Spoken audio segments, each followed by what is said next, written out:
মাথাভাঙ্গা 1 ব্লকের ইচ্ছেগঞ্জ এবং পুটিমারি এলাকায় রবিবার মধ্যরাতে কালবৈশাখী ঝড় ও বৃষ্টির তাণ্ডবে ব্যাপক ক্ষয়ক্ষতি হয়েছে।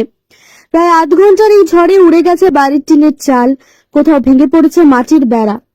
পুটিমারির বাসিন্দা দেবশ্বরী বর্মনের মাথা গোঁজার ছাইও এখন নেই। ইছাগঞ্জ মোড়ের সার ব্যবসায়ীর একটি দোকান সম্পূর্ণভাবে লণ্ডভণ্ড হয়ে গিয়েছে। ঝড়ের দাপটে বিদ্যুতের তার ছিঁড়ে পড়ে থাকায় গোটা এলাকা বিদ্যুৎহীন অবস্থায় রয়েছে। স্থানীয় সূত্রে জানা গেছে অন্তত 10টি বাড়ি এবং একটি দোকান ঘর ক্ষতিগ্রস্ত হয়েছে। বিডিও শুভজিৎ মণ্ডল জানান, ক্ষতিগ্রস্ত এলাকা পরিদর্শন করা হয়েছে এবং দ্রুততার সঙ্গে প্রয়োজনীয় ব্যবস্থা গ্রহণ করা হবে।